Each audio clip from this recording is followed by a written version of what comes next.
Hello' everyone, Dipjyoti Sonowal চেনেললৈ সকলোকে স্বাগতম জনাইছোঁ।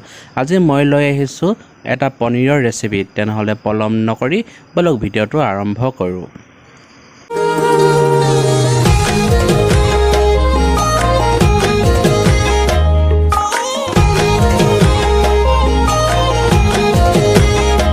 এই ৰেচিপিটো বনাবলৈ মই লৈছোঁ দুটা ডাঙৰ চাইজৰ পিঁয়াজ কাটি লৈছোঁ, এটা বিলাহী লৈছোঁ, কেঁচা জলকীয়া লৈছোঁ, 10-11 ফুটা নহৰু লৈছোঁ আৰু আদা লৈছোঁ 2 ইঞ্চি এটুকুৰা আদা আৰু বাদাম লৈছোঁ।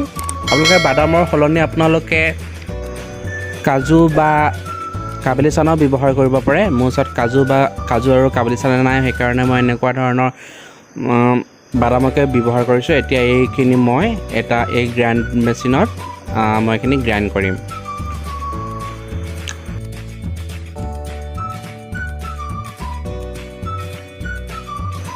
এতিয়া ইয়াতে মই লগতে নিমখ 1 চামুচো মই এড কৰি দিছোঁ, আপোনালোকে ভিডিঅ'ত দেখিছে। আৰু ইয়াত মই এই পনীৰ বনাইছিলোঁ, যেতিয়া সেই পনীৰ পানীখিনি মই থৈ দিছিলোঁ ইয়াত ব্যৱহাৰ কৰিছোঁ। আপোনালোকে পানী এনেকুৱা নহ'লেও যিকোনো পানী ব্যৱহাৰ কৰিব পাৰে। সেয়া মোৰ গ্ৰাইণ্ড কৰা হৈ গ'ল। এতিয়া এই মছলাখিনি মই এটা পাত্ৰত উলিয়াই লৈছোঁ।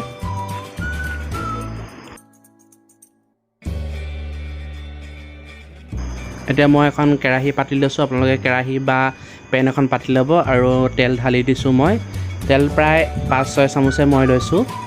তেলখিনি গৰম হ'বলৈ দিছোঁ। তেলখিনি গৰম হৈ অহাৰ লগে লগে মই এতিয়া পনীৰখিনি ফ্ৰাই কৰি ল'ম। আৰু বেছি ফ্ৰাই কৰিব নালাগে, 2-3 মিনিটৰ কাৰণেহে ফ্ৰাই কৰিব লাগে। এয়া মই প্ৰথম বেটছটো দি দিছোঁ, ফ্ৰাই কৰি আছোঁ এনেকৈ 2 টুকুৰামান। আপোনালোকে এনেকৈ প্ৰথমতে ফ্ৰাই কৰি ল'ব আৰু এখন হেতাৰে লাহে লাহেকৈ লৰাই দিব।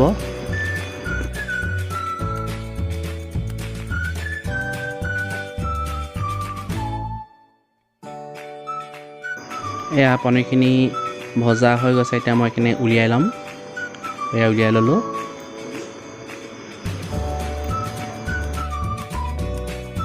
এতিয়া সেই পনীৰ ভজা তেলখিনিতে মই এই মছলাখিনি দি দিম। এয়া কেমেৰা আগলৈ ধোঁৱাবোৰ আহি গৈছিলে।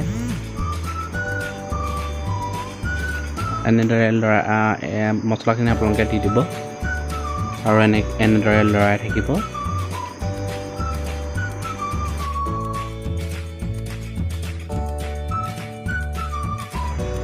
তাত এতিয়া মই নিমখ 1 চামুচ দি দিছোঁ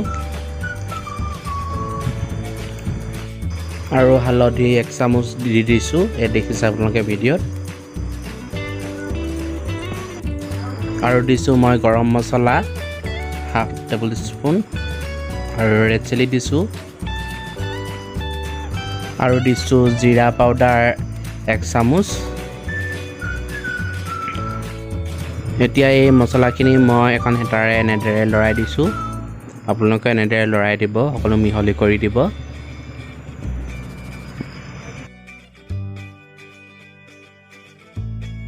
আৰু এই মছলাখিনি তেল বিৰিঙি অহালৈকে ভাজিব লাগে।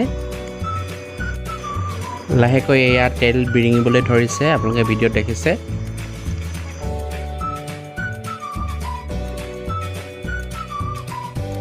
এয়া তেল বিৰিঙি আহিলে এতিয়া মই এই ফ্ৰাই কৰি ৰখা এই পনীৰখিনি মই ইয়াত দি দিছোঁ আৰু এনেদৰে লৰাই দিম পুনৰ। আৰু 2-3 মিনিটৰ কাৰণে মই এইখিনি ভাজিম। এয়া 2-3 মিনিটৰ পিছত এয়া পনীৰখিনি আপোনালোকে দেখিছে।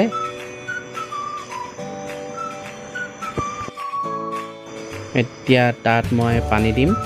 এয়া মই পনীৰ বনাওঁতে যিখিনি পানী ওলাইছিলে সেই পানীখিনি মই দিছোঁ। আপোনালোকে গৰম পানী দিব, যদি এনেকুৱা পানী নাই আপোনালোকে গৰম পানী দিব আৰু গৰম পানী দি পিনে এনেকৈ আকৌ পুনৰ এইখিনি গোটেইবোৰ মিক্স কৰি দিব।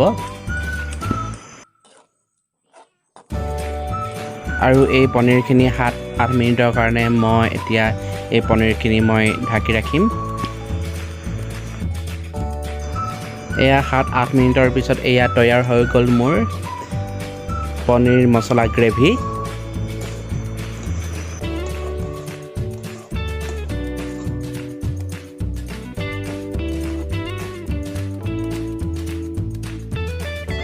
এয়া চাওক তৈয়াৰ হৈ গ'ল মোৰ পনীৰ মছলা গ্ৰেভি। যদিহে ভিডিঅ'টো ভাল লাগিছে লাইক কৰিব, কমেণ্ট কৰিব, শ্বেয়াৰ কৰিব আৰু মোৰ চেনেলটো ছাবস্ক্ৰাইব কৰিব। আকৌ এটা নতুন ভিডিঅ'লৈ মই উভতি আহিম। তেনেহ'লে বিদায় মাগিছোঁ, ধন্যবাদ।